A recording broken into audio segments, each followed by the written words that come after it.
what's going on, everybody? We are back, and we are in a new season of the Jungle Podcast, but we are going to be doing something a little bit different this season. So, um, what I wanted to do is come on. The last 3 seasons have basically been guys that have been through the criminal justice system, come out and made really amazing lives for themselves. Kind of the mindset that it took, what it took for them to make those changes and be successful on the back end.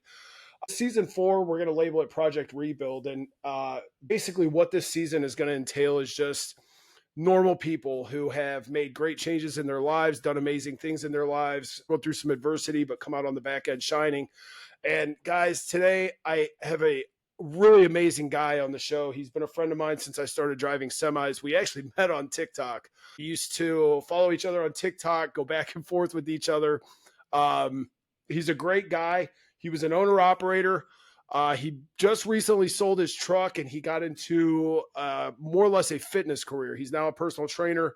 And I wanted to have Mike on. He's got a military background. He's really just an inspiration in the trucking community as well as the fitness community. And he's inspired me to start the podcast. It was actually he has his own podcast, the Lombard Trucking Show. That was actually the first podcast that I ever appeared on. And I loved it. And I kind of wanted to do it myself. So here I am. Now you guys get to look at my pretty face all the time. So guys, without further ado, this is my good friend, Mike Lombard. Mike, say hi to everybody. What's happening, man? I'm really glad to be here. What an introduction like that. Never been introduced like that before. Shows have been going on. It's awesome to be here. I'm super stoked that we're doing this and seeing you on the other end of the mic, cooking it in the kitchen, cooking it up yourself, especially with the stories you got going on. Because I told you when you wanted to start it, especially, with those first couple seasons with people who had come from, criminal backgrounds. There's nothing that society needs to learn from more than I think that those stories out there especially with how big the country is. And man, I'm glad you're doing it. Glad to be here. Awesome, man. So guys, we're going to start out. Mike is a very, well-versed and very interesting human being. He started off in the military. You were what, an artillery? You were an artillery sheller, correct? Or Yeah. So my job, I joined the Marines right out of high school in 2008, and my job was 0844, which is a fire direction controlman, and essentially that job is kind of the brains behind artillery. So I wasn't a cannoneer is an 0811, and I wasn't a cannoneer. I spent time on the gun line. I pulled some lanyards, got to pull lanyards in Afghanistan. I've rammed a couple rounds and did that tradition of, taking the primer, dipping it in the juice, taking the shot, biting the primer. That's an old thing you do. That's like when you pop your cherry on the gun line. So I've gotten to do that, but the main crux of my job in fire direction, essentially to kind of dumb it down, without getting too complicated. Essentially, forward observers or the infantry would call for fire with a grid and what they need in the mission. The Fire Direction Control Center gets that grid and then manually and digitally, with the use of a computer, a data system, as well as a graph, like an actual chart, if you remember from like geometry in high school, similar type of stuff. And we would take that grid and we would calculate the firing data, which is the quadrant and deflection, which is the angle of the cannon tube. And you get the firing data, and then you relay that to the gun line. The gun line then puts the proper firing data on the gun, the numbers of the quadrant and deflection, as well as the round, the propellant, because there's different bagged and tiers of propellant you use depending on the range of the target. So that's essentially what it was. We'd get the firing data. That data then goes to the gun line loads, shoots, and you put rounds on target. So it's a little bit of the behind the scenes. Some people think you just call the cannon and then the cannon just raises it up and you pray and spray. But no, there's a little science. There's a little bit of science and trigonometry. Kind of like the Einstein of the artillery field. Yeah, that's kind of what it is. And it's funny you call it that because people will say that because I had chosen artillery when I was joining. Like I chose the open field of 0800, and the reason why I was given 0844 as opposed to a cannoneer was my ASVAB score. Because of a higher GT score on the ASVAB, it put me in that category of being FDC. Apparently, according to the ASVAB, I'm smart.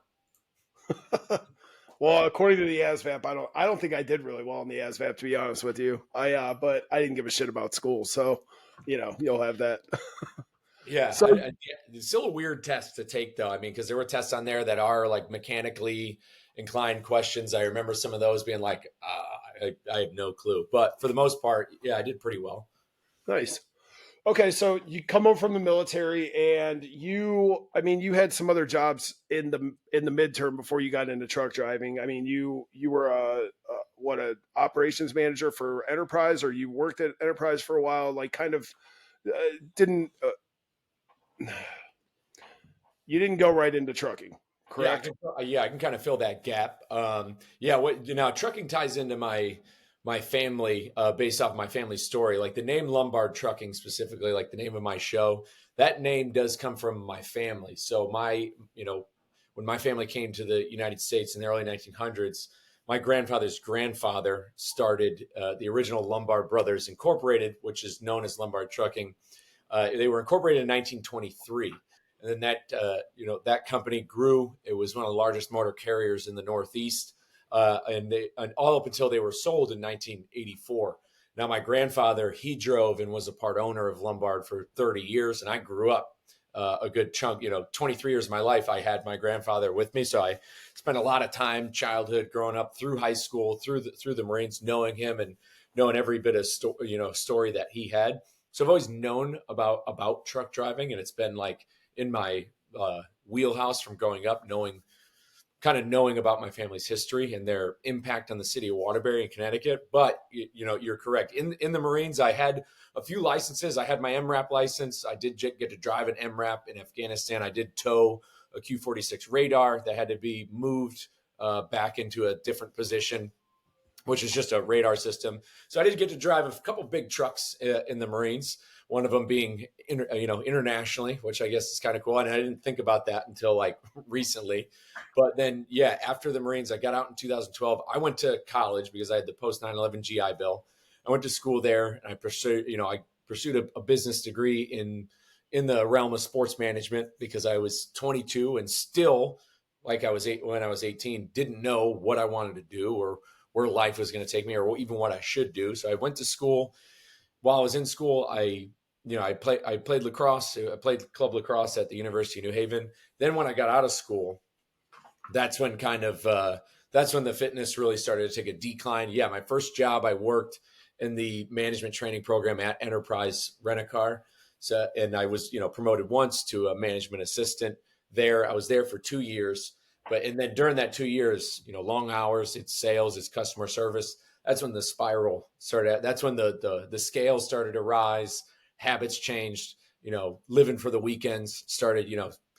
Drinking, diet went to garbage. Fitness was like out the window, and that job was really dissatisfying. I mean, it's tough. I'll tell you. I mean, I know some people who are doing pretty decent at Enterprise.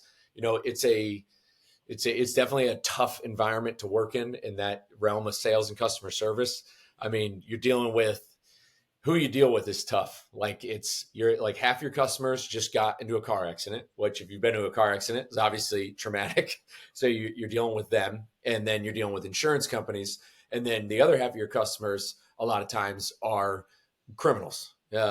People who Yeah. people who are renting. They're renting cars because they aren't necessarily making all the best life choices, stuff like that. So you have to deal with people who are always trying to rip you off, and they're not paying because you got it. Part of management is also making sure the bills are getting paid. And there's people who are habitual renters and stuff like that. So it's really tough. But I got linked up. A kid, I was in a fraternity in college, and an alumni had talked about where he was working, and it was at a supply house, a plumbing and heating wholesaler up in the Northeast. And I started working, and they had this program where you can, start to work in their, kind of like a training program on their operations and how they run. It's called continuous improvement. So then that's when I got into the kind of more of the world of logistics and warehousing. And so I had worked at this place. It's called FW Web. Great company, great plumbing and heating wholesaler company. If you're a plumber or HVAC tech, and you live in the Northeast, highly recommend you go there. Great customer service. They have good inventory. Short plug. But there is where I started to, I was working in a warehouse, driving a forklift. They had a box and a rack truck there that I did. I would drive those a few times, especially when COVID happened. and guys were out, I would take the rack body or the box truck. I delivered some boilers. So that's because it required, having that job required a DOT physical. But yeah, I drove a forklift. I ran a lot of reports there, that had to do with, the basically like what I would do at that job. I would run these reports, a lot of inventory management, a lot of running of open orders, purchase orders, like making sure that the overhead and stuff and all that with the business was low. So that way their profitability would be better. And also I helped open up new locations that they acquired on Long Island and down in New Jersey. So I got to travel a bit, but essentially the job wasn't bad by any stretch of the means. Now I still was not living a really healthy lifestyle and was still kind of, spinning my tires, so to speak, in certain ways, because what ended up happening and what kind of cannibalized, I guess, where I came to this like crossroads in life was I had this job and it was going pretty well. And I had put in for a promotion to run a store and warehouse in northern New Jersey. And at this time, it was 5 weeks before my wedding, and I would have had to have moved. And I was offered this promotion, and I had negotiated the salary, and it kind of didn't go my way. Essentially, it would have still been a pay cut based on the cost of living adjustment. And then at that point is where I came into a crossroads. But when we talk about fitness, we kind of dial it back a little bit at a certain point. So I got engaged in 2018 because this all kind of like ties into when my mindset changed. And I know that's what you're kind of talking about, because if the events of 2018 didn't happen the way they did, I might not have ever negotiated that salary and possibly would have taken that job at a cut because I thought I had to. So kind of dialing it back, I kind of jumped ahead. 2018 is I got engaged. I never really had a drinking problem, so to speak. Like that was never really an issue. I definitely had an issue with more of an issue with my relationship with food was bad. Definitely a big comfort tool. It was a sigh of relief. It was, food was definitely a way for me to reset. Like it was rewarding. Food was a reward is probably how I view it, especially now looking back. But I got engaged in 2018. I knew I needed to make a change. Still wasn't motivated. In my mind, I already had it in my mind. I was going to just try to, figure it out, and then probably be 3 months out from my wedding. And then I would crash diet or something to try to lose like 30 pounds, like something really unhealthy. Like I had in my head, I was already defeating myself. But at the end of 2018, I ended up losing a good friend of mine. His name is Matt Brown, guy I served in the Marines with, went overseas with. He passed away suddenly in fall of 2018. And that was like, some would call it rock bottom, but it was like a wake up. That was like a wake up call. This guy was very similar to you, big, stacked shoulders. I mean, we called him Bama Brown. He's from Alabama. The guy was a total meathead. I mean, he was ripped, and he loved being ripped. And that was his thing. And he was like the funniest dude ever. And losing him was like a out of left field. And that right there just like totally brought me back. I was 28 at the time. And that's when the decisions started changing. And that's when the habits started changing. I started with one habit. I knew I needed to get back, at least start working out. And so from 2018, I started going to the gym. And then a few months into 2019, that's when I started to change my diet. I started grocery shopping more. So I started to stack those habits from there. But with stacking those habits, I eventually had a neck injury at a certain time in 2019. And this is where I definitely persevered because I pushed through it. Ended up getting a lot of, I needed some deep tissue massage work. I ended up in the ER like twice. I had to get like Botox in my neck. Wild. Like from overuse of my neck. It was really crazy. And I know I'm kind of jumping all over the place, but essentially over that time, as I started to stack habits, change my diet, reduced a little bit of my alcohol consumption, along that way, my mind, I was growing. Like I was not only changing, the way my body had felt, but my mind was also evolving with it. By the time I was offered that promotion, I knew to stick up for myself. Like that's when I knew. And I had this conversation with myself. I didn't even really talk about it I talked about it with a few friends to gauge their interest. And they all agreed with me. They're like, no, job should pay this. You're worth this. You have this much experience. You should definitely, speak up for yourself. So I did. And it didn't end up working. And honestly, I think that at the end of the day, God, has a plan, and it not working was a good thing. And it was almost a little bit liberating, but then scary at the same time. I was looking forward to my wedding. We get married, we go on our honeymoon, come back. But at this point, reality then settles back in. All right, where am I headed? Now where am I going? I'm about to turn 30, and 30s that 30, I think I think 30 and 50 are like two big life milestones, because at 30, a lot of times is really when your life is starting to like begin, I think, for a lot of people. And then at 50 is almost like another rebirth, at least what I've seen with like friends of mine. And as people get older, like 50 is a whole other rebirth of either, people following passions and stuff like that. So it's about to turn 30, and I'm like, where am I going? So I'd lost a fair amount of weight. Still wasn't like my best my best in any way. I had lost essentially, I'm trying to think of the total like number of pounds I lost for my wedding, but I still wasn't like actively, like I wouldn't call myself fit back then, so to speak. I had lost the weight, did the right things, changed my mindset a little bit. Reality sets in. Okay, now what are we doing? And kind of this leads right into trucking. And this is like where the road to trucking begins. I had already worked in a warehouse. I was talking to drivers a lot every day. I did a lot of orders. So I ordered a lot of LTL carriers that would come in and pick up warranties, returns, talk to truck drivers quite often. And I just started asking about the job, asking about getting their CDL. So I started getting information, and they all talked about how much they really loved it. And so the thought starts pushing, going into the back of my head. I'm thinking about my grandfather, who I lost in 2013. And I'm thinking about kind of like, all these different things. I don't like to stay in one spot. I don't, enjoy the current pace of things. What is this a viable option? So it comes in the back of my mind. But in October of 2019, my wife and I made the conscious decision that we're going to move. Like we need a change of scenery. She wants to change it up. She'd never lived out of state. I don't think that living in the Northeast is viable to or affordable to have a family, raise a family. It's become quite expensive. The Connecticut I grew up in is not the Connecticut it is today, so to speak. It's just, things have changed really fast, and where we could live just wasn't, nothing really popped up on our radar. We wanted to change, move emotion, change the thought, so to speak.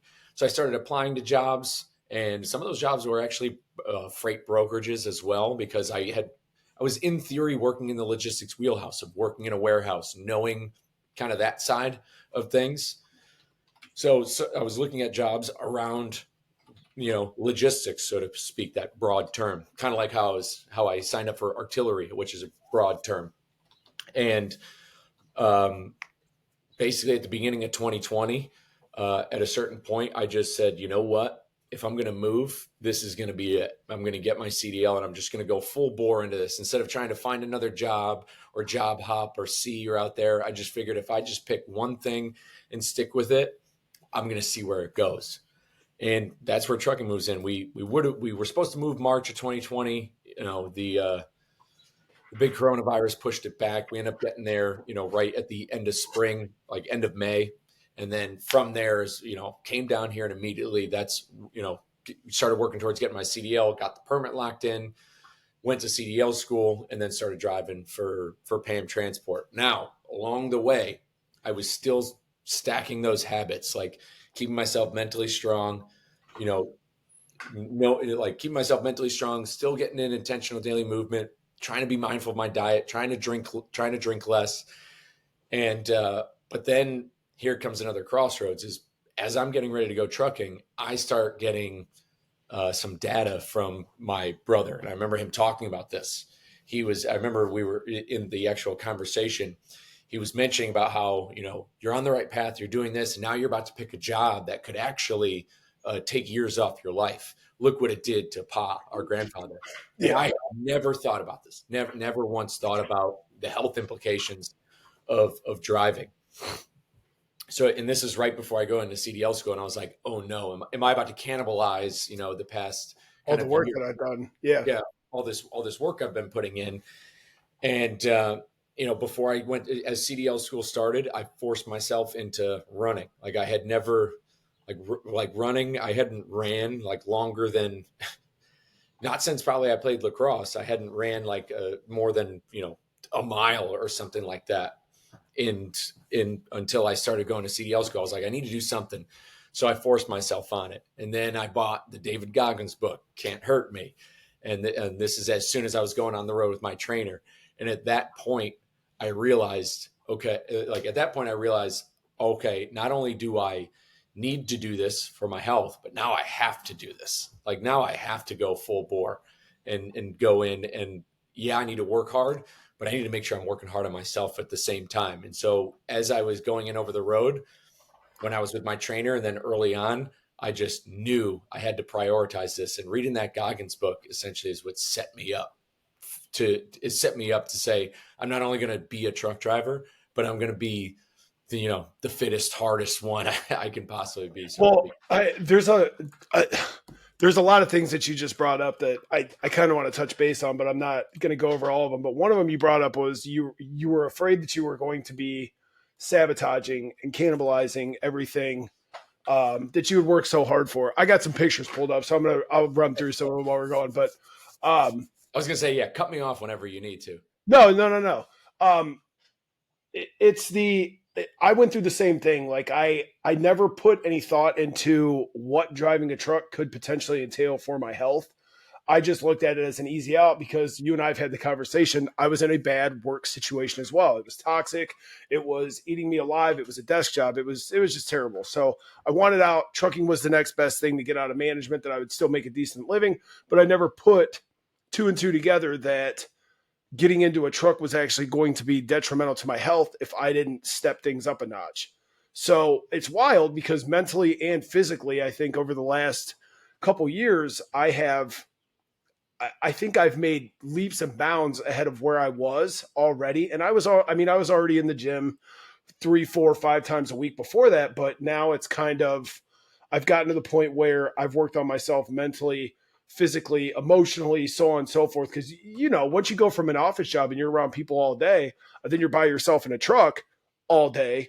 You got to do some inward looking there, because otherwise you're going to drive yourself nuts. But yeah, man, it's the same thing. I had to step it up once I got in the truck, and that's where you've always been very relatable to me, because I had the picture pulled up of you at, I believe it was your buddy's grave site. I'm not sure where it was, or it was at a memorial maybe. But you were you're talking about one of my before pictures. Oh, that's at Gettysburg. Okay. So yeah. I pulled it up, but I don't have it pulled up. I think because it was a reel, it wouldn't let me pull it up. I wanted to show it, but it's no big deal. But yeah, so, I mean, you put the work in, and like you said, you read the book and you had to make changes mentally and physically. And I honestly, now that I'm out on the road, I think I work out more and I work out harder than what I did beforehand, because I know sitting in that driver's seat, it's going to kill me if I don't. And I do want to take a minute now too. I had your Newsweek, website pulled up. I had to close everything. I finally got us live, but I don't know. I don't even know if it's working. Some people said that they can't hear the audio, but I want to mention on here because you just had an op-ed. You did an op-ed for Newsweek not too long ago about the importance of drivers staying fit on the road. And I thought it was awesome. I loved seeing it posted on your page. I reposted it. I had a couple buddies that are personal trainers. They reposted it to their page. But basically, guys out here don't understand that driver's seat will ultimately kill you. And it's been that way for years. And one of the reasons that I respect you so much is you've kind of just put your head down and run into this whole issue like a bull. Like, you know what I mean? You're like, no, this is an issue. You've brought awareness to the situation. You've worked with, I believe, what was it? School bus drivers. You went in and did some training classes with some bus drivers about the importance of nutrition and physical fitness and things like that. Like you've done a ton. So let's start kind of segueing over into just what you've done in the fitness aspect of the trucking industry with bus drivers, Newsweek, so on and so forth. Yeah, I mean that's what's crazy about it is, and I said it in my presentation. I'm glad you brought up the bus drivers. Is as I went over the road, like I said, the data I was reading before I had gotten over the road is alarming. And a lot of it I put in the Newsweek article in relation to, and essentially not to, for the sake of time, essentially when it comes to chronic disease in the United States, for the American truck driver, chronic disease is essentially double whatever the stats are for the rest of the working class population. So your diabetes, high blood pressure, heart disease, those types of conditions for the truck driver is double what the American working class population is. And I Yeah. remember seeing that before I got on the road. And then that became a point of, okay, I need to do this for myself. And then as I started, once again, as I got over the road, yeah, you're right. Since I had so much time to myself, I probably walked more miles and, I ran so much as I started working more on myself. The more I realized that as I was getting better, I had more time, less brain fog, and more energy to start realizing, okay, this message needs to get out there to other people because this is glaring and it's very damning. It's a 500-pound elephant in the room that nobody's talking about. When it comes to logistics and the supply chain world, we talk about issues all day about broker transparency, wait times at shippers and receivers. There's all these problems we talk about in the supply chain. But the biggest one of them, and what I think is a part of the foundation of where these issues come from, has to do with people not taking their livelihoods seriously in relation to their health and wellness. Because with so many people on both sides, or on all three sides of the supply chain, or all three big parts of the pyramid, from the shippers and receivers, brokers, and the drivers themselves, all three of these live kind of unhealthy lifestyles. Warehouse people work 12-hour shifts. They're sitting on forklifts. Brokers are sitting on phones for 12 hours a day. Drivers are sitting in driver's seats working 14-hour days. And all of these people combined of a Venn diagram have large issues of, whether obesity, the heart disease, like they're all living unhealthy type lifestyles.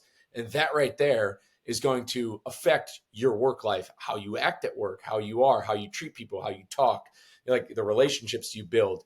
And it's not going to keep you, it's not going to keep you happy and healthy, and not going to have you in the right mental wheelhouse to deal with the stresses of the job, so to speak. Not saying that somebody who isn't fit is a bad driver or bad broker or is a bad worker in general. I'm not saying that. But at the end of the day, when you take care of the bottom line of yourself, I think it makes the things around you, it changes the environment around you. When you start taking care of yourself, it starts changing what's going on. And that's what I realized over the road is more people need, like, this is a problem. People have no idea. Well, it's a problem across the United States, just in general across the board. But you're right. In our industry specifically, it's those statistics double. It's wild because you talk to people from overseas. I've got a couple friends that live in Germany and so on and so forth, and they look at our country and they laugh. They're like, it's the obesity problem over here is just, it's out of control.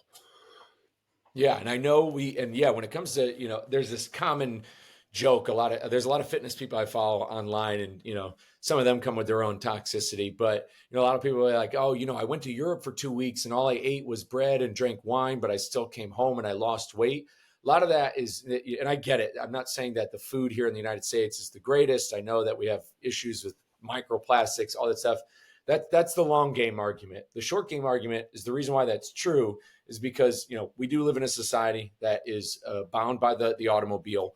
And once again, we're not going to fix that overnight. We're not going to have great trains overnight. We're not going to fix that. We're not going to get society to walk more, which is the only reason why people in Europe aren't as aren't as obese. It definitely has to do with the lack of movement. You sit in your car, drive to work, sit at work to get back in your car, drive home to sit on the couch. Yeah. So that's kind of the world we live in. So we got to play the ball where it lies, and you have to get the movement in wherever you can.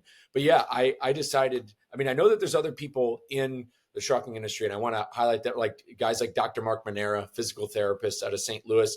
He's taken the same issue head on as well. He's very big on, he's got his own thing going on with Off Shift, with offering a program to carriers to make it a part of their basically employee development, regards to having health coaches and fitness.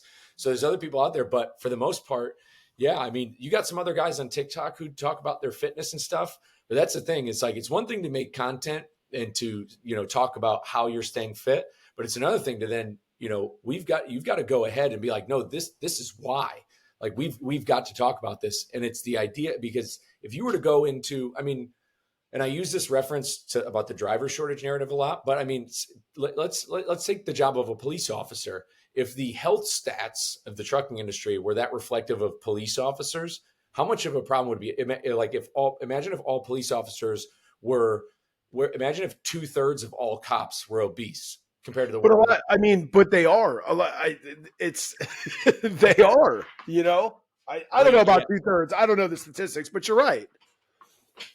or yeah, that kind of chronic disease. Like, if those stats were existed in other jobs, there'd be I mean, we're talking about something that's on the pandemic level of serious, because Yeah. look at and it's not just about making people's lives better. We also have to look at the cost implications of this, what it's costing a motor carrier, what it's costing your family. But down to the individual level, is you driving that truck, yeah, you might be making good money, you're doing really well. Eventually you will have to pay for it later. Not Yeah. in just like, you're going to have to pay for it by not being able to work, medications you got to go on, price of doctor's appointments. Eventually, that timestamp, you can run as hard as you want in your 20s, 30s, 40s. By the time you get into your 40s, you're going to start paying for it in a lot of other ways. When your family needs you the most, when they need your money the most, and when they want you around the most. And Yeah. that's the biggest. And to me, just thinking about that, and a platform like TikTok, we met on there. I mean, I've seen video after video. I mean, I saw a video of a guy retiring, and he was retiring because he was forced to, because now he's on oxygen. I mean, the amount of videos I've seen of life stars picking up truckers from truck stops who were found in their trucks. I mean, all of that, stacked on top of each other. When I see stuff like that, just with how I was raised and kind of my level of emotions, when I see that, it's the saddest thing in the world. And that's Yeah. where I just need to, I mean, I made it kind of made a pact with myself that I'm not going to let up. I'm not going to stop talking about it. And I knew that, especially as I transitioned off the road from selling my truck, I knew that I was like, if I'm going to transition off the road and be in the fitness industry, this needs to be my crux. This needs to be the foundation of, I'm into fitness, not for the money, not for myself, but for actually helping the most vulnerable people. Because in my honest opinion, I think that's what, good health and fitness is most beneficial to the most vulnerable people out there, the people who are hurt, the people who are lonely, the people who aren't making the most amount of money, the people who are working hard jobs like that of a truck driver. Fitness, I think, is the most important, most valuable to them in general, because it's going to give them the most benefit. Not discrediting it obviously across the board, but I'm viewing it from that perspective. Is, if I'm going to be in the fitness industry, I want to be able to be somebody who's providing value, motivation, inspiration to the most vulnerable people out there who are in an industry where there's not a lot of people who care about them. I mean, Hayes County bus drivers, school bus drivers nationally, another profession that's being very disrespected. Not a lot of people, these people are hauling the most valuable freight in America. Literally the Right. future. They're hauling children, and they're not paid what they need to be paid. The benefits might not necessarily be there. The working conditions might not be the best, depending on funding, maintenance, stuff like that. Just like with truck drivers, the foundation and the safety net for drivers all across, whether you drive a concrete truck, whether you drive a school bus, whether you drive OTR, the foundation isn't there. People who work for these tech companies, I live in Austin, they work at their Googles, even the people who work at the brokerages like Arrive Logistics, they have free food at the cafeteria, healthy options, on-site gyms. They've got all this. Their companies pay, that reimburse their gym memberships. They do all this. There's not one. I don't know any motor carriers that's doing that for their drivers. And they'll talk about what they're doing for drivers, and so, you don't see that in this industry. And that's No. what and I just think that if I'm going to make any headway, and if I'm going to get any satisfaction out of life, it would be to bring that norm and perspective into the freight world. Because once again, this is an industry where all 3 points of that triangle of shipper, trucker, and broker are working tough hours. This is hard, and it keeps our country going. But at the same time, we have to humanize it. We have to think about the human element of the people behind it. Sure, the job is still getting done, but it's just that's not indicative of people's quality of life or their happiness. And that's just kind of where my head's at. Sorry if I'm spiraling. Cut me off. No, you're good because I mean that's one of the main reasons I had you on was to talk trucking and fitness. But you're absolutely right. It's such a problem across the board, and I mean I'll tell you like my company. I love the company I work for. They're great. They're family owned. They don't offer health insurance, but what they do offer is it's called Health Cues. You've probably heard of it being on the fitness side of things. It's like classes. You take them every month, and it teaches you about nutrition and how to get out and move around your truck and things like that. And then they like, I don't know, it's some weird tax break where like they actually pay you to take these courses on your phone every month. That's about the closest thing we have to insurance, but the health cues thing is cool. But you're also right too. A I went to my CEO probably 8 months ago. And because I park at Planet Fitnesses, well, I'm in the area quite a bit of where their other drivers are. And I told him, I said, if you want to like offer these guys Planet Fitness memberships, I said, it's cheap. They already go. It would be a benefit to your company to offer these. I'll go down and help work out or like help train them, do whatever you need. Like if they need nutritional guidance, whatever. And they were like he was against it immediately. He's like, no, we're not doing that. And I'm like, okay, cool, whatever. They just don't care. And a lot of companies don't care. But yeah, man, it's a problem. So let's get into, you made quite a big change. Now I know with the way that the market is, you had an issue with your truck. You got hit, right? And the truck was down for a while.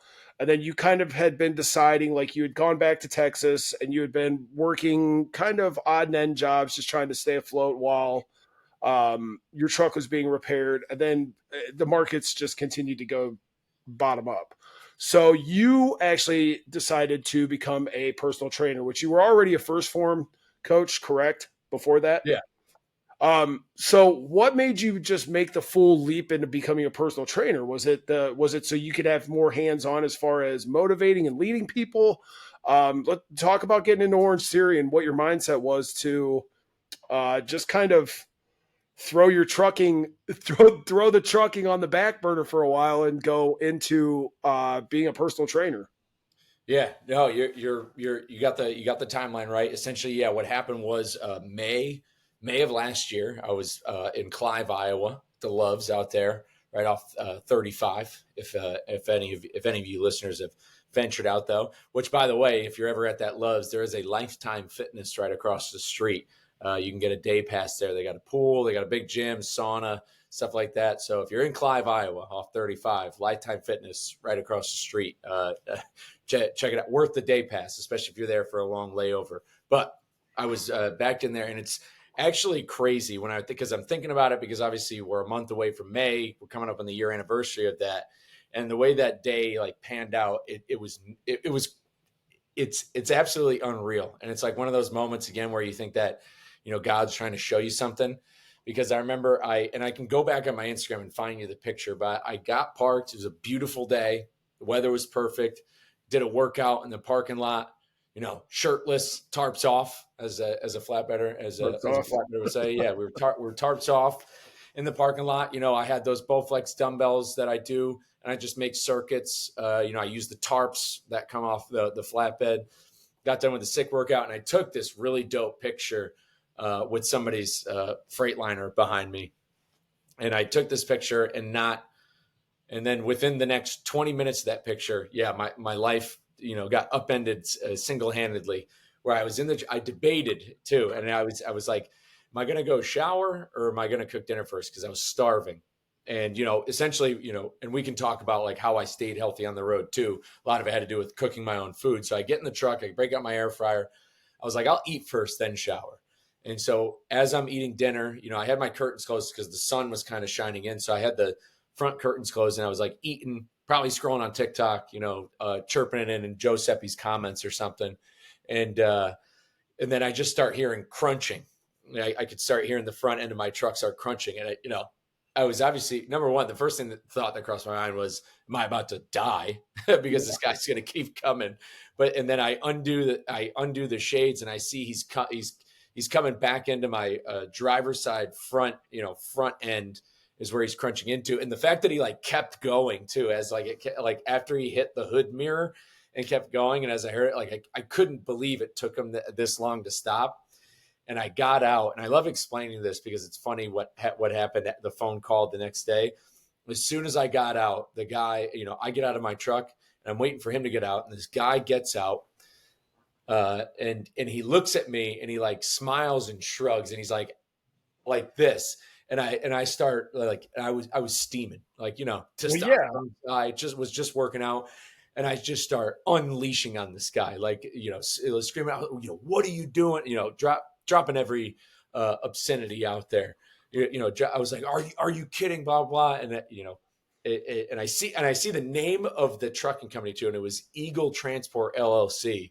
And the first thing that crossed my mind was, I know for a fact, this is some Chicago based carrier. Trash. Like that. Yeah. Trash, which it sort of is, but they operate out of Iowa.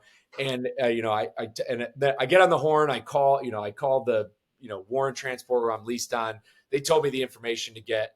But it's funny, the next day when one of the guys who works in safety at our carrier, he's like, yeah, I was talking to the carrier, and the woman I was talking to, the driver manager was mentioning about how their driver was very frightened for his safety when you came up to him. I was like, honestly, he should have been, because that's the lesson you need to learn. Like, I'm sorry, but when it comes to that sort of Why stuff, would you get out and smile and shrug? Like, what? Yeah, like when it comes to those lessons, at least I think for a truck driver, if you make a bad mistake like that, if somebody lets it roll off their shoulder, you're not going to learn their lesson. That guy needed to learn a lesson, so hopefully he did that day. But essentially, yeah, it did a lot of damage to my front end. No engine damage, no radiator cracks. Luckily, the headlight was out though.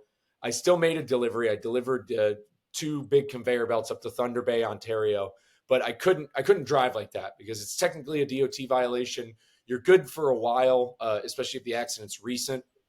You have like a certain, grace period, so to speak, especially if the incident's documented and you have like proper stuff. But I couldn't just keep running with it. The headlight wouldn't work. The headlight did work, and then it stopped working because it got wet. So I knew I had to go get this fixed. And so I took a load back down to the valley in Texas. And then, yeah, I was home, and I knew at that point it was going to at least be a month for anything to get fixed because of insurance, all this stuff. And that's about how long I was down for, was a month, like the month of June. And during that time, I knew I couldn't just sit still. So yeah, I ended up working I worked on Rainy Street in Austin, worked at a bar, worked the door, which was a lot of fun. And I did some door dashing, but also at that time, I know what I'd been doing. I had already trained and ran in several marathons as a truck driver, full marathons. I'm making headway, with having a niche following on TikTok. I met a lot of people at the Mid-America Truck Show in 2023. I'm building this brand. What's the next best thing I can do? Get a little bit credentialed in fitness. I'd been working as a coach on the First format. How can I beef up that resume? So I knew I needed to get, some sort of fitness certification or fitness instructor certification. So I go American Council of Exercise, and I hit the books on that, hammer it hard, because no matter where I go at that point, whether it's go back on the road or find it a segue off, because I was hemorrhaging money being off the road. I did own my own truck. I wasn't making enough money. I had to lean a lot on savings, had to move money in the business around, but I still had full intentions of going back out and being like, I'm going to pay the bills. Because I think when I go back out, taking enough time off, I bet you it's turned around where it's prime farm time. There's probably good stuff. As soon as I got back out, stuff I was hauling, you're right. I mean, stuff I was hauling at the end of June, July was, greatly reduced from what I was moving it for back in the spring.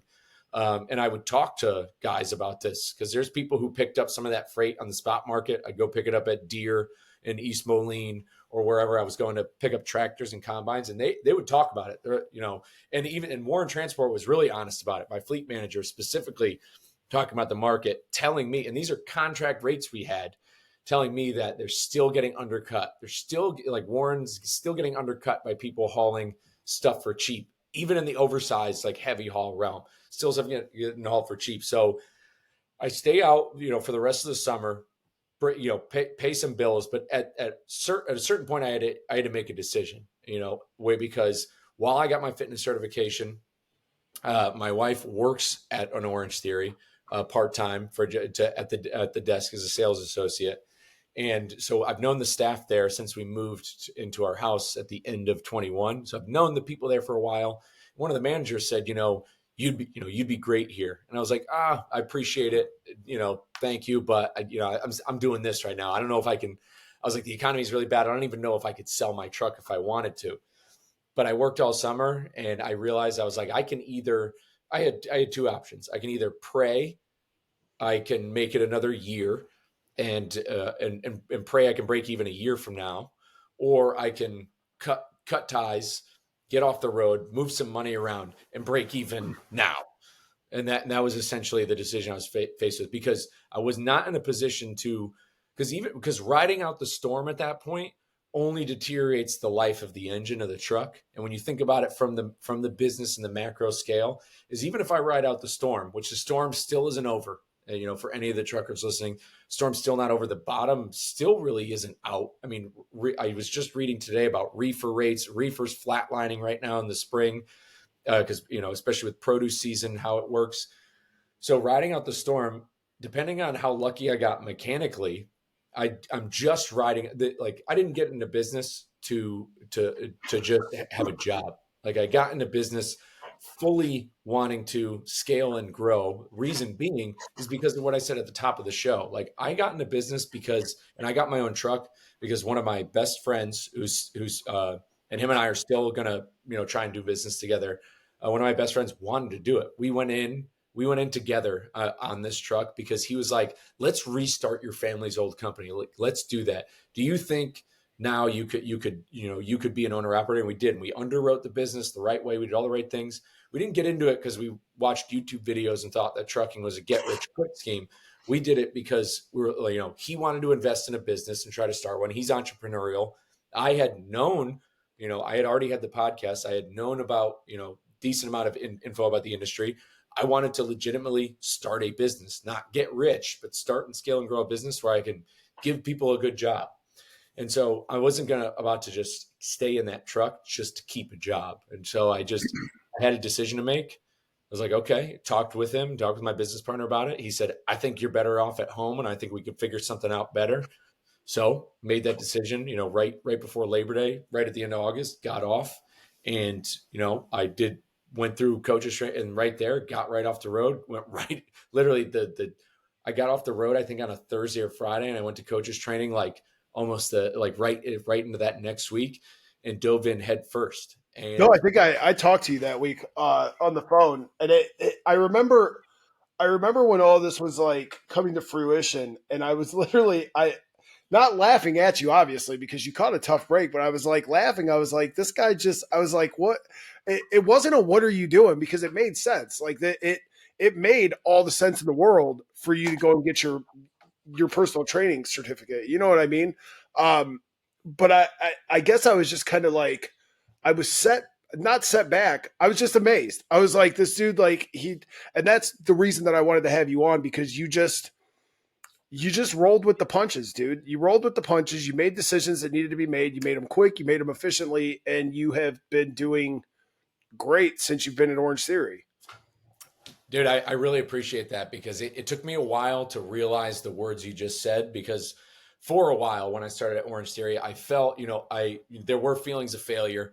There were times where I felt like a fraud because I had built this, even though I had been in Lombard trucking on Twitter since 2010, I had rebuilt this identity of Lombard trucking that now existed. And so I struggled with, am I a fraud now because I had gotten off the road? And eventually over time, I started to realize that it's actually, I'm the author of this story, nobody else. And I think that, and what you just said, I can't tell you, it kind of almost brought tears to my eyes, like thinking about it, is I am the author of this story. And it's just like, and when I think about writing it out, if I was to write down like the past year of my life, so to speak, and talk about a truck driver who then turned into a fitness coach and personal trainer. When you read that, like if you were to read that in a book, like if you were to take the headline, yeah, it doesn't happen. Yeah, if you read that, yeah, trucker turned fitness coach. Like when I think about that, when you dial it back, and I kind of take myself, I think about how other people would read it. I'm like, actually, wow, this isn't failure. This isn't No, it's not. falling behind. And yeah, and since I jumped in with the same attitude that I had, the same attitude and the same ferocity that I have with fitness and trucking. I relay the same messages to the people I train, the people I coach at Orange Theory, with the same message I gave people on TikTok for the longest time about how, kind of that first form mentality, like your personal excellence is your number one rebellion. There are people outside the doors of Orange Theory that don't want you to win. You have coworkers who are counting on your failure. They want you to, they don't want you to self-advocate. They don't want you, to win. They want you to flounder so that way they can overtake your role, because for the most part, I believe a lot of that to be true. And so I give that same message, and it's carried me into getting promoted. I'm the head coach of 2 gyms now, so I manage a team, and it's been going pretty well. I can't complain for it. And it's funny you say like rolling with the punches. I just made a video that I'm going to put on Instagram, and I hope you like it because it's a history one. When I was going for a 45-minute walk, about rolling with the punches and making those decisions in split time. And I've been reading a lot about President Lincoln, and he had to do this in the Civil War, and in the change of leadership, the amount of times that he had to swap out generals, like after essentially he fires General McClellan. He puts in I had it in my video, but he fires McClellan, puts in somebody else. That other guy puts in, I believe, I forget, John Pope. McClellan's out, takes in Pope. Pope fails at Bull Run Part 2, puts McClellan back in, wins at Antietam, but doesn't follow up and possibly end the war, defeating Lee's army. And Lincoln had to make these decisions on the run. Like, general doesn't show up, gone. This general didn't show up. And this is all around the theater of the Civil War. And like Lincoln, not being a military general himself, only fighting in a militia, he had to roll with these losses. He had to roll with like his generals not showing up, rising to the occasion, and make decisions. And when you think about that in life, it's what everybody's got to do. Like when things aren't going your way, if you find yourself and you're like, man, I am not living my best life. I am not in shape. I'm not doing this. Or you know what? The job I'm at, I'm not with good people. You've got to kind of take that perspective of, God, what Lincoln's done, your life experience, kind of what I've done in the past year. And it's just, you got to roll with it and just go right into the next thing and kind of almost be a little thoughtless on it. You got to go into it. Like, that's the thing. The thought didn't cross my mind. I got to get off the road and I just got to get into something else. Like it's got to happen, because if it doesn't, then the problem is only going to deteriorate.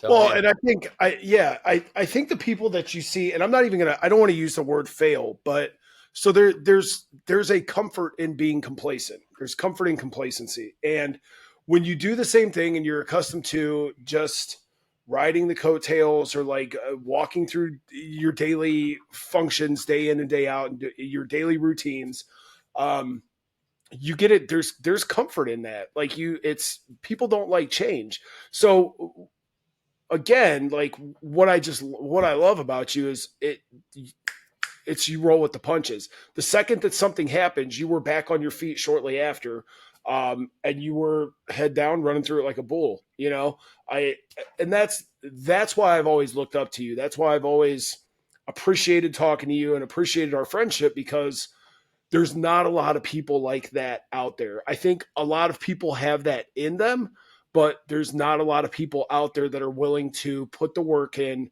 and better themselves, better their lives. And you're just a walking testament to all of it. Like, so it's cool, man. I love all of it. I'm here for all of it. I plan on being here for all of it. So it's cool, man. I love what you do.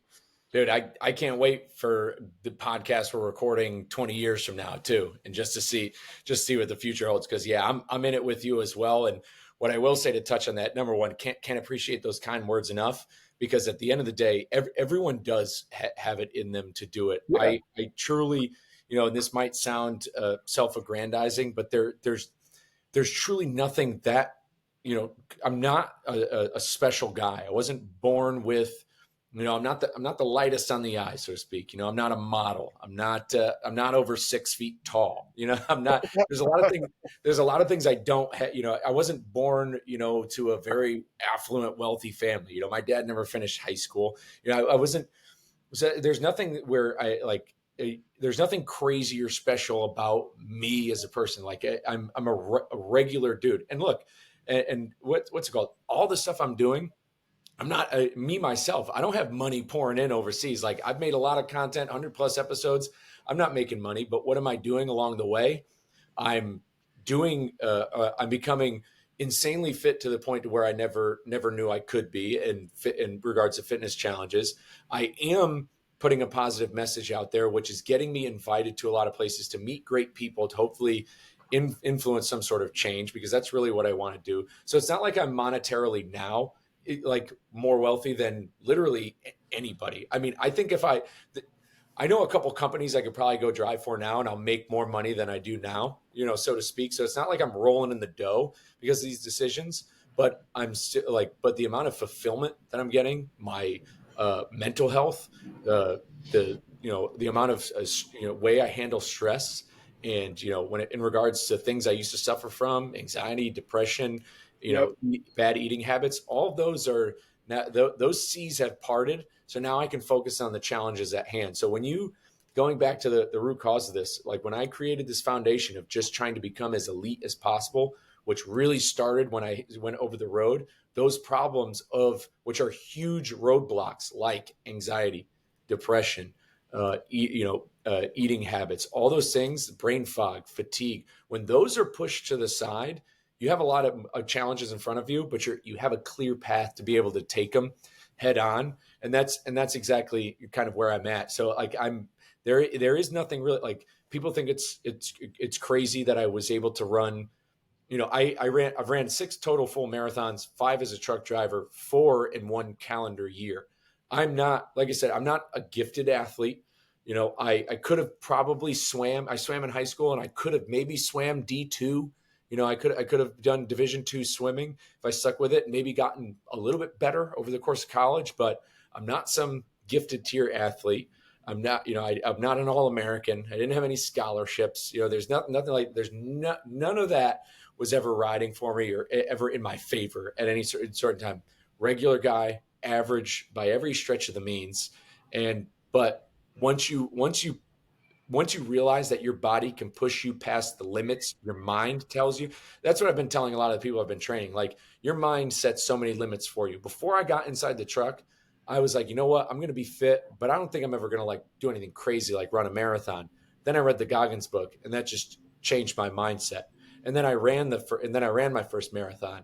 And then, so that limit was gone, pushed further. Now what's next? So when you keep pushing your limits and you get uncomfortable pushing your limits, there's no telling how far you can go, barring any sort of injuries and stuff like that, which you can always come back from.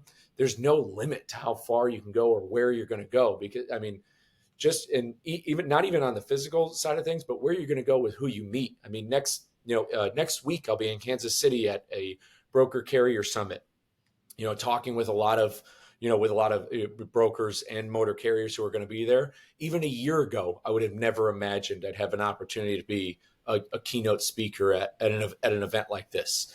Like where you can go when you push yourself past those limits is unreal. And I'm glad to be where I'm at. I'm trying to live in the present as I can, because I still get caught up thinking like, oh, where am I going to be in 5 years? When really, like, and I think that that's also another something people cannibalize themselves that they're with. They're like, oh, what about 5 years from now? And it's like, you got to throw that idea of purpose and what about 5 years from now kind of out the window. Maybe financially, or if you have kids, it's a little bit different. Like of where you want your kids to be and where you want your money to be. Sure. But if you're talking like job wise, passion wise, like to be like, what about 5 years from now? Well, you know what? That's 5 years from now. I mean, 5 years Yeah, from now. 5 years ago, I would have. If you'd have told me I would be driving a truck today, I would have laughed in your face. I'd have been like, absolutely not. If you would have told me, just where I was at today, 10 years ago, I would have dead fell on the floor. Yeah. I think to touch on what you're talking about, people don't understand. There's 2 types of currencies in life. This is an old saying. There's time and there's money. And I think people get so wrapped up in the money currency that they, just like you said, I have learned that, and it's very hard for me. I have to be present in the moment. I have to be present. I get too hung up on what's going to go on down the road.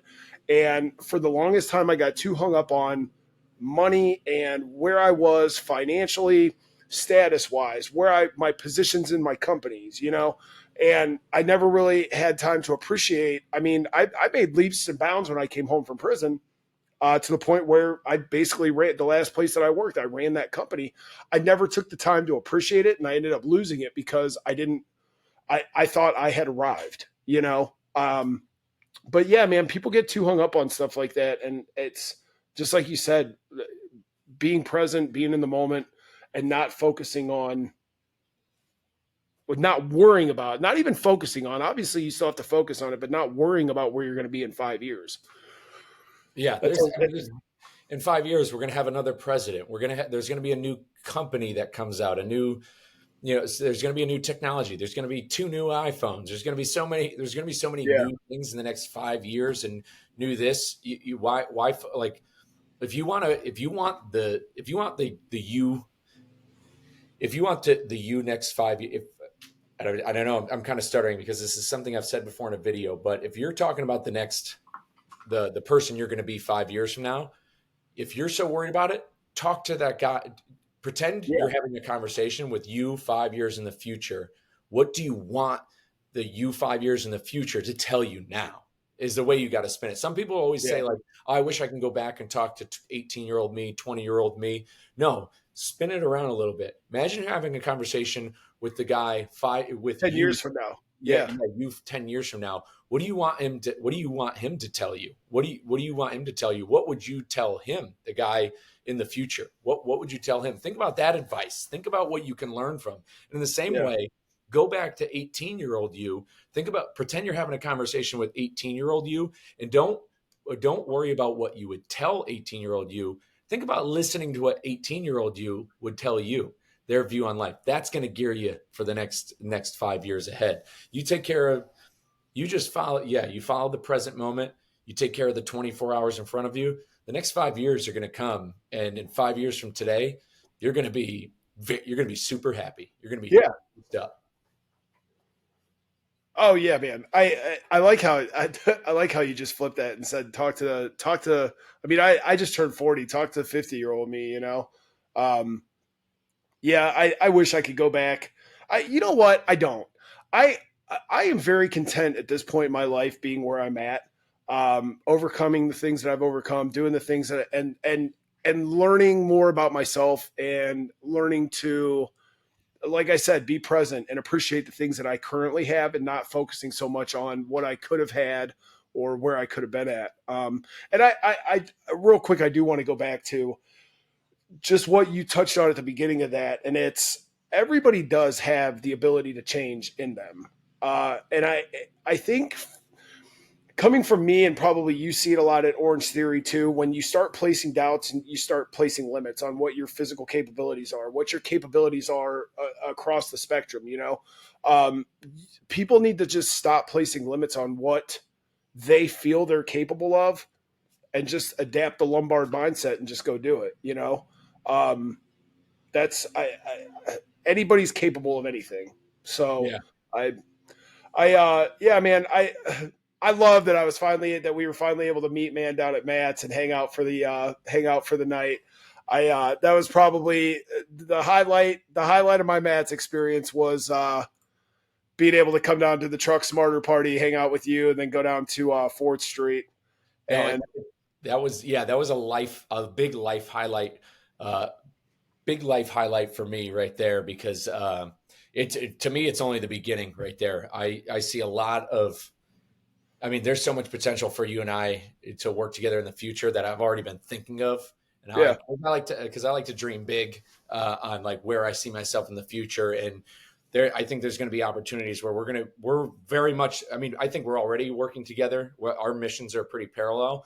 yeah, There's a way where I think that over time, we're going to start to intertwine a little bit like DNA, where there's a lot we can do within the industry, a lot we can do within driver advocacy, and just life advocacy, and just like just motivation and inspiration for regular people out there. I've said this before. a little bit of a niche following on TikTok. The show's doing pretty well. Like I said, it's not like I'm making any money off of social media or content, but who it's connected with us with and where it can go, so to speak, how we can work together into the future could start to begin to snowball. And I think that there's so much of that. This is kind of how things start, is by these relationship building. We build and we Yeah. maintain these relationships, and they're going to build into something that I think could finally spark some change. Because we look at the internet, and I talk about this a lot with people I train, people I coach, is that the internet is, you only see one side of people on the internet. The internet's full of a lot of, like, who I am on the internet is very authentically me, but you still don't see my whole life. You don't Yeah. see, you don't see everything that's going on, which, isn't for, it's kind of dystopian to think we need to know everybody's entire life, so to speak. But for the most part, I'm trying to be as real and as authentically me as possible. That's why I put the history stuff in there. But like, we're so bogged down with like influencer culture, fake stuff, that humanity is like craving more real and raw stories. That's why a lot of people within the industry have listened to my show, because it's like, oh, we can finally listen to what drivers think. That's why there's people listening to your show, because they're like, oh my God, I want to hear about these stories of these actual real people, instead of hearing about fake influencer stories and stuff like that. And the fronts that people put in the internet, that I think that our authenticity one day, especially together, is going to have so much value. But I'm glad you said that about the limits on yourself. One thing I've been really pushing, because this is the truth, is like, when it comes to limits that you set, I already signed up for my second marathon before I ever ran my first. Yeah. Like that's how much I doubled down. And I did it on a whim, because I had already signed up for Austin. I was going to run Austin February of 2022. And I was already signed up. And in January of 2022, I had a trailer tire blowout on I-35 in Texas. I was on my way home, super pissed because it held me back. Stopped at the Loves in Troy. And as I was, and this is the internet playing, I was listening to Jocko too while it happened. But as I was getting the tire fixed, I was inside the Loves, and I was on Instagram, and I got a sponsored ad for the Missoula Marathon. And without a moment's hesitation, I went Signed clicked up for it. sponsored ad and signed up for it before I ever Nice. ran my first, because I was just in that mindset of, oh, something bad happened, I need to double down. Yeah. Something like, and this applies to business. I just had the CEO of Trucker Tools on my show not too long ago. I talked about investing in a down market, and she talked like, when you are in a down market, you've got to double down on your staff, double down on your technology. And that's what people need to do in their lives, is like, when something bad happens, when you come across an obstacle in life, or something bad's going on, you just suffered a great loss, maybe you got fired, you need to double down on yourself. And when you do that, when you bet on yourself, you're gonna win every time. Yeah.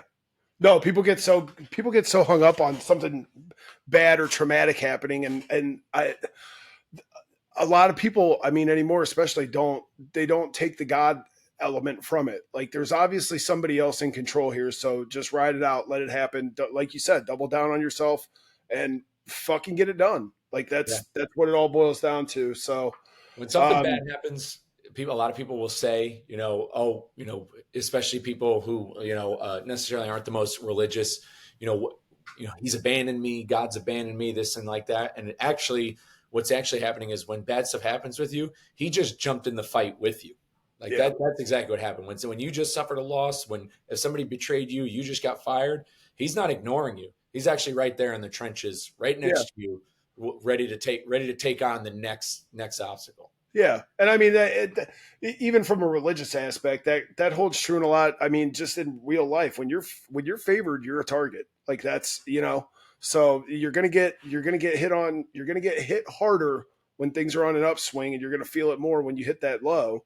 So yeah, I mean, so is there anything else you want to talk about before we wrap this? I've taken the infamous Lombard. I've taken an hour of the infamous Lombard's time, and I know time is money, my friend. Time is always money, but this is always time well spent. No, I mean, what I will say is just, to anybody out there, listen, you can expect a lot more from the Tack Man, from the Tack Attack. What you got a nickname yet? What do we get? The Tack Just Monster? everybody's always called me Tack It or Tack It. Yeah, I think there's You a come lot. up with whatever you want. People call me some. If you talk to Elkington, he's got about 40 nicknames for me. So Oh, perfect. But I think that there's a lot more to come with what you've got going on. I can't say enough good things about what you're doing and what you're doing with this show. I think that there's a lot. I think between the both of us as we keep steamrolling. I just want to tell like anybody who's listening to this, anybody who's listening to TAC, anybody who's curious about the trucking industry, curious about fitness, anybody who's listening to this now. If there's people you want to double down on, it's guys like TAC, and it's what we're trying to do. Because at the end of the day, if I was in this, if I was in this, so to speak, into fitness or into trucking or into making content for the money, I would have quit a long time ago. Like I would have stopped doing it because, yeah, like there's no said, money in it. like There's you you said, got to yeah. time is money, and I have spent Friday nights recording shows. I have spent Monday nights when I should be in bed. I have stayed up late. I have been in my truck recording shows in the back of my truck, talking to drivers. I was talking to a Yellow driver when Yellow was going through their bankruptcy. I was in a Planet Fitness parking lot when I had just refused a load too because it was cheap. And, I was in that parking lot. If I was in it for the money, would have quit a long time ago. There's a mission at hand that guys like you and I are on a parallel path for. And a lot of it with me is I'd say is very motivated by religion. I feel called upon to be in this because of how ignored it is, because it's such an alarming issue. And I'm not saying that I have some sort of savior complex, but there's a selflessness I have to this because I'm not making millions coaching Orange Theory. I'm not making millions making a podcast. I'm not doing any of this, but what I can tell you is seeing the real life transformation of people I've been helping coach, seeing their improvements, seeing the drivers' lives I've changed, guys I've helped coach on the app, seeing that stuff, like it continues to remove those layers of anxiety and depression. It's Yeah. breaking me through this a wall that, I mean, I think that's what life's all about. Service, service to others. And I just think that, to leave it on a good note, I mean, between you and I, there's so much good that's going to lie ahead with what we're doing. And I just hope everyone who's listening is along for the ride and, lends our support, because there is no catch to, I think, what you're doing, what I'm doing. There's no catch. There's no gimmick. We're not selling anything. I don't got any supplements. I don't got any courses. I don't got any, any of that stuff. There's none of that, and there never will be. Maybe one day, T-shirts and stuff, so we can give people some swag to go out and represent. Yeah, I always want to market, but there's nothing out there that we're trying to push onto anybody that's anything but, just making the world a better place. Yeah, and I'll tell you, Mike, that is one of the main reasons that I have been drawn to you since the start. Is there's no gimmick. It's you wholeheartedly just want to see people do better. And that's been my stance from the start. Before I even had the idea of the podcast, I don't know if you remember this conversation. It was one of our first conversations, and I had made the statement to you, I just want to help people. That's all I was worried about. I didn't know what my outlet was going to be to do so. I didn't really know the avenue to take, but I just had a heart to help people. You're never going to see me marketing anything, supplements, anything like that. There is no money in this. My kid laughs at me because he's like, do you make any money doing that? And I'm like, no, I don't. But like you said, I can walk away from this podcast, post it up, and know that somebody, even if it's just one person, is going to listen to it and be able to take something away from it. It's authentic. I talk to genuine people. I talk to people that are doing great things. There's value in the content that you and I are putting out there. So that's what's behind it. It makes me feel better about myself. It's like you said, service. So yeah man. But well, I'm going to go ahead and wrap this, brother. But hey, man, I love you. I appreciate you coming on here. This was cool. Anytime you want to come back on, do another episode, rap about fitness, nutrition, whatever. I mean, you and I could go back and forth and probably do a co-op podcast with no problem, because I think you and I have a lot of the same values. I think we have a lot of the same outlook on a lot of things as well. So anytime, man. Wholeheartedly agree. I would love to jump back on. Definitely got to get you on the show to talk about what's been going on your neck of things too. So we'll definitely reciprocate soon. Get you on talk. I'd love for you to talk about what you've done with the jungle and some of the stories you've told with people's success stories, especially guys who came from from the criminal justice system. I think that's just as equally as important. And yeah, with fitness, I mean, out there, just letting people know, like, especially for guys who are on the road, there was a strategy I stuck with when it came to going to Walmart's, had a food scale, used the fridge. There's a way to do it, and it takes, mental strength. It takes doing hard things and making a little bit decisions, but there's ways to do it. But I can't appreciate you enough for having me on. And yeah, we're going to be, this is another new beginning, because there's another part of a relationship that's going to the next level. And man, I'm ready to rock, take this full steam ahead. Yeah, no, for sure. Fired up. Well, good, man. Guys, to anybody that's listening, the website, webuildmonsters.org, I posted Mike's podcast on there a long time ago. It's in the plug section. So anybody that wants to check out Mike's podcast, it's in relation to trucking, fitness, the industry, just freight rates, all of that. He's had a lot of really cool guys on there. Like I said, Mike's podcast was the first podcast I ever did.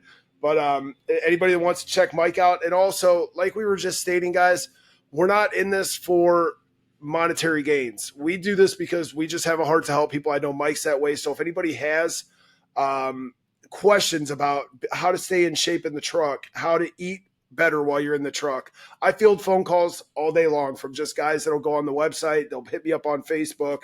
I share my number. We talk.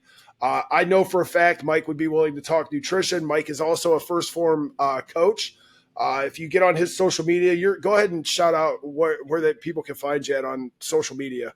Oh yeah, you can find me anywhere at Lombard Trucking, Lombard Trucking with a G. You can find me anywhere: Instagram, TikTok, Facebook, Michael Lombard. You look me up. You can get me up anywhere on there. Yeah, the First Form app is what I use to make sure I was eating right on the road. Calculates your macros. Yeah, I can work with you one-on-one on there. Like I said, the app, I pay to use the app. The app's $13 a month. It's just like MyFitnessPal, so to speak. So I mean, it's just you jumping on there. I can work with you, especially if you're on the road. I just know exactly what the lifestyle entails. So if you need a little bit extra help on kind of what to buy, where to go, snacks that are good that'll help you hit the protein goals, I can dial it in there for you. But even if you don't want to do that app, you just need a little bit of help or advice. Yeah, I'm an open book. You can shoot me a DM, text anytime. I'm open. I'm not charging for that stuff. Like I said, I'm not. In theory, I'm a First Form coach, but it's not like it's my own coaching program. Like I'm not selling a coaching program. I'm not an online fitness coach. I could just work in as an advisor on an app that I also pay for, that I have, a coach on there for too, who I talk to. So it's the same thing. And I could just help keep you dialed in on whatever you want. But other than that, open book for, you can message me anytime. I talk to literally anybody. If your driver wants to come on the show, you've got a story, especially if it has to do with anything in regards to driver pay, parking, problems with carriers you've worked with, because I work in driver advocacy a lot. So if something bad is happening to you on the road, or you want to get word out there, and how you're announcing it to the world, like as in on your TikTok or your Instagram, you need that message amplified, like a bad carrier who's not paying you, like a bad carrier who puts you in with a bad trainer, any of that sort of stuff. Anywhere where you're being treated poorly, come on the show, because we get great traction on LinkedIn, especially with brokers, people in the industry who would like to know that information, to know who they should and shouldn't work with. Yeah. Awesome, man. Well, hey, listen, I'm going to go ahead and wrap this. I'm going to cut this off, but I'll give you a call right after. Love you, dude. Thanks again. I love watching everything you're doing, and keep doing it, man. And we're going to stay in contact. There's bigger and better on the horizon. So we're headed that way. Yes, sir. Likewise, man. Thanks again. I appreciate you. All right, brother. I'll see you.